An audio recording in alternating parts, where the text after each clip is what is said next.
College কর্তৃপক্ষ বলে 29 জন, TV news চ্যানেলে আমরা দেখি 35 জন। তাহলে আপনাদের কাছে প্রশ্ন, 6 জন কি কবর থেকে বের হয়ে তাদের মা বাবার কাছে ফিরে আসছে? আপনারা হয়তো দেখছেন একটা বাচ্চা দৌড়াচ্ছিল, এতটুকু মেবি 3তেই পড়ে, দৌড়াচ্ছিল, পুড়ে গেছিল। সে বাচ্চাটাকে কেউ পানি না দিয়ে সে বাচ্চার ভিডিও করতেছে। সে বাচ্চাটাকে ভিডিও করলে কি আপনার খুব লাভ হবে? যে আপনার সন্তানের জায়গায় থাকতে আপনি ভিডিও করতে পারতেন তাই। আর আপনারা যে 40 টাকার পানি 600 টাকা করে বিক্রি করলেন, আপনাদের ব্যবসায় কি এমন মানে ইয়া হয়ে গেছে, লাভ হয়ে গেছে যে ওই দিনই করতে হইলো?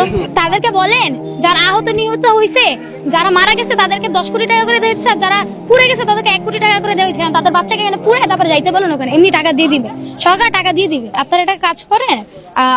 আমি বিমান বাহিনীর সাথে কথা বলি, বিমান বাহিনীর লোকটা ভিতরে আছে, আমরা গেটটা একদম ভেঙে দিই, গেটটা ভেঙে দিয়ে এখানে বেঞ্চ টেঞ্চ সব দিয়ে দিই, মুড়ি চানাচুর যার যেটা পছন্দ সব এনে দিব, ওরা বসবে।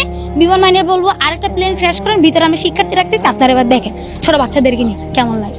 তখন বুঝবেন ট্রমা জিনিসটা কি, বাচ্চারা দেখা কি শিখতেছে। আপনারা দেখাই দিয়েছেন কি বাচ্চারা শিখছে, বাচ্চারা কি শিখতেছে? কয়েকজন বললো যে আমাদের বাচ্চারা শিখতেছে, কি শিখতেছে? এনে শিখার কি আছে?